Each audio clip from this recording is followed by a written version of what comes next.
Hi, Nick Dogue with North State Law. We safeguard your professional license so you can get back to business. Today's topic is dangers of personal relationships with clients and patients. So, this is not going to be specific to just one board or agency. I'm going to talk about multiple boards and different state agencies. Some boards and agencies specifically talk about personal relationships with patients or clients, what's prohibited, things of that nature.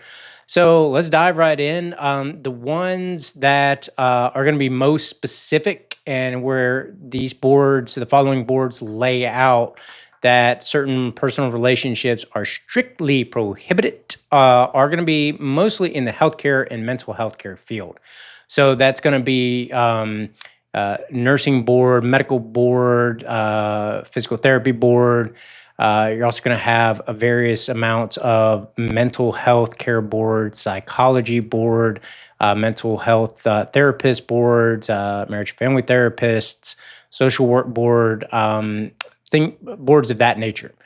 All of these obviously are going to prohibit sexual activities with clients and patients. So you would assume that that is easy to navigate and keep from uh, violating those types of rules. That was my thought process for a long time doing this area of law since 2019. But over the years, I have seen a number of licensed professionals in various boards and professions that have violated the personal relationship boundaries rules.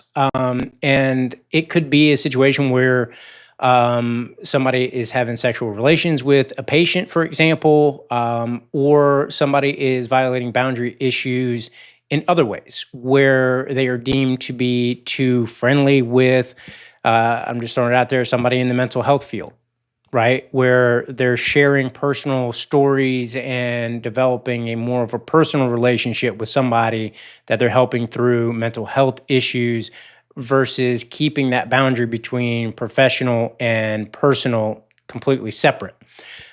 So when you're talking about boundary issues, professional and personal, you're talking more than just sexual relations with a patient or a client. Although sexual relations with a patient or a client is going to obviously be the most egregious violation, and that does happen. That does happen probably more frequently than people probably think, to be honest with you. And it's not really just one type of profession over the other. I've seen people violate that boundary in the medical fields and also in the mental health fields as well. So unfortunately, it does happen sometimes, and it is something that obviously has got to be avoided at all costs.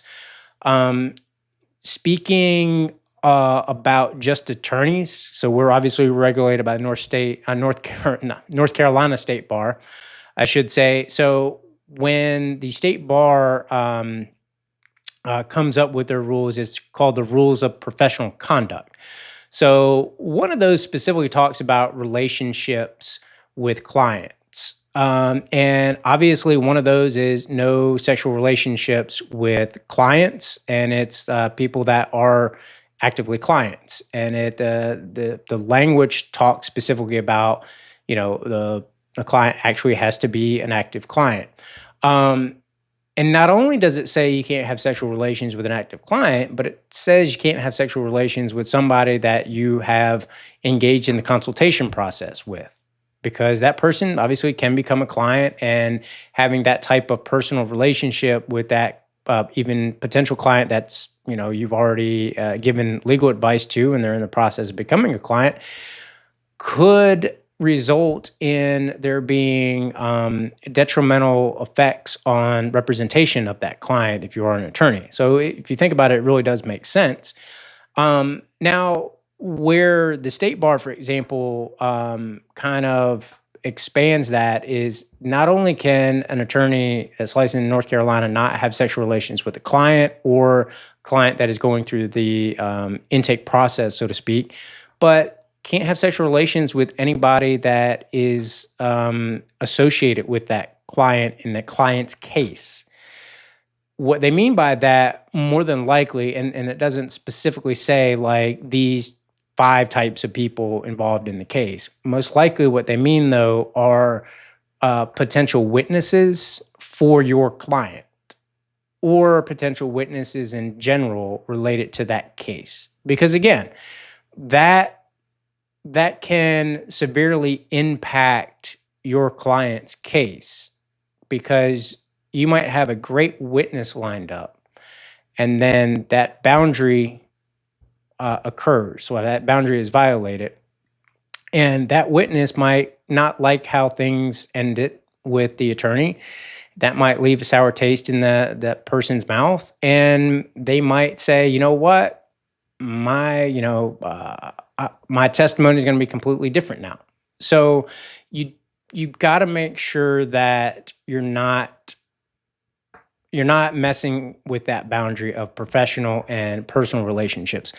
And again, not everything on these personal relationships has to do with just sexual relations. Going back to examples with attorneys, some attorneys will, they'll do, they might do they might have a business relationship with a friend, and that's fine. I mean, a lot of attorneys actually do have friends, believe it or not, and they'll have friends that they onboard as clients, and then they'll do like a business acquisition, for example, or something like that.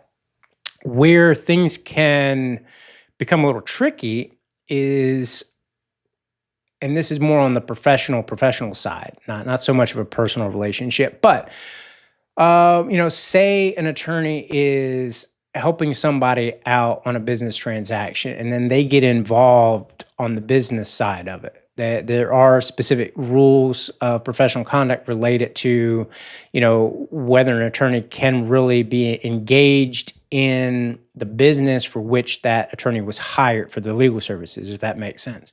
So that's another example, not exactly a personal relationship, but more like a business relationship that the attorney would have to be really, really careful about, or just avoid entirely.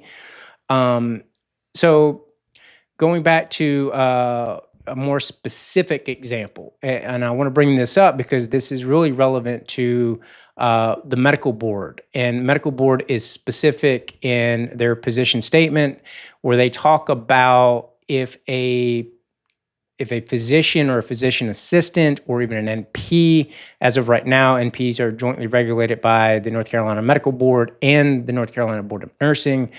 But any of those 3 currently regulated by the medical board, they cannot have a personal sexual relationship with a patient or a former patient. So that's one of the more, I would say, biggest distinctions between some other agencies or boards. Some other boards or agencies, like the state bar, they specifically say current client or current prospective client, things like that. They don't mention anything specifically about a former client or something like that. So if you're a physician, for example, or a physician assistant, for example, and you think, all right, well, this person is no longer my patient, we can date now. No, there's a position statement with North Carolina Medical Board that says that is forbidden and be an ethics violation. You got to be very, very careful when it comes to these personal relationships with clients and patients.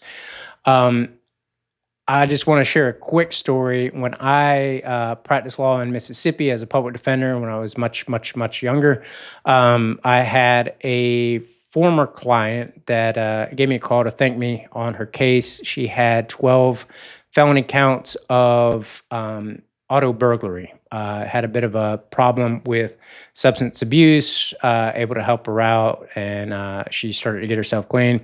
Gave me a call, and in a kind of an awkward way asked me out. And although the rules of professional conduct in Mississippi were that it would not have been an ethics violation for me to take her up on that, I quickly declined because I felt like it was a bad idea for multiple reasons. One of those, honestly, just being I am very, very particular about keeping my professional relationships separate from personal relationships. I don't think it's a good idea to intermingle the two, especially when it comes to a romantic sense. I think that that can really just lead down to a bad way because you don't know how relationships are going to end up. Maybe the relationship ends up with something that's long lasting and fruitful for everybody involved, but chances are it's going to end at some point and potentially end up poorly. So, in my opinion, there's a lot of other fish in the sea, so to speak, and it's not a good idea in any way, shape, or form to kind of commingle your personal relationship with your professional relationships. So it's just never a good idea. Now, one of the things that I've noticed over the years, and this comes from having had kids in daycare, is sometimes the people that take care of the kids at the daycares, the daycare workers, they will say, "Hey, if you need anybody to babysit, after hours, obviously, say you and your spouse want to go have some dinner and a movie or whatever the case may be, I'm available. I can do babysitting, X bucks an hour, blah, blah, blah." And honestly, like from a parent's perspective, that makes a ton of sense because these are the people watching your kids during the day. What difference does it make if they come by the house and watch your kids at night when you guys, want to go have a date night or whatever? From the perspective of, a daycare employee, you got to be careful about that. The biggest thing is, and I've seen this on the professional side, having clients that own daycares. Some of them will have in their policies and procedures like, "Hey, our policy is that you can watch children of you can engage in an agreement with parents of the children that come to the facility, but you have to run it by the owner first, or you got to run it by the administrator first." So you gotta, if you're gonna do that as an employee of a daycare, you want to make sure that you are aware of what the policies and procedures are where you work. Because some of them will even have in their policy and procedures that no, we've run into issues before. You are not to provide any babysitting services for individually for parents of the children here. If we find out that you're doing that, we're going to terminate you immediately. I have seen people have that in their policies and procedures as well. So even in the context of working at a daycare and providing childcare services during the day, you got to be very careful offering those services privately at night to the parents of the kids that you're watching because it might end up being against policies and procedures of the facility where you're working, and that could potentially lead to a termination. So those are pretty much the main ones that I know have those type of boards or specific boards or agencies that have a direct administrative codes or statutes that say, or position statements that say you cannot engage in XYZ relationships personally with clients or patients. Now, there are other boards or agencies that are silent on personal relationships with clients. As a general rule of thumb, as I alluded to a moment ago, it's typically not a good idea even if your board or agency is silent as to whether or not you can engage in personal relationships, that could be sexual relationships or otherwise with clients, it's typically just not a good idea. Obviously, you want to be very, very careful depending on what your profession is, if it's allowed for you to have personal relationships with clients. But you really got to just kind of, really, really decide and make a very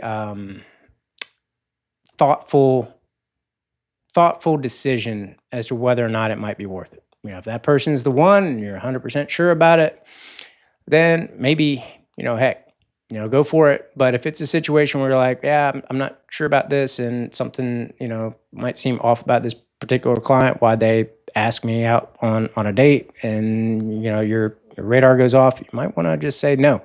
So anyways, those are kind of the main dangers things to look out for. Always a good idea to make sure that you're aware 100% on your board or agency rules regarding personal relationships, by the way, as well. So if you got any questions, check out the blogs on our website. That's northstatelawfirm.com. You can also check out the other videos on our YouTube channel. That's North State Law's YouTube channel. And if you still can't find what you're looking for at either one of those spots, give us a call or text at 919-521-8810, and you can get a free 15-minute discovery call with a member of our staff. I hope everybody has a fantastic day, and thank you for checking us out. Bye-bye.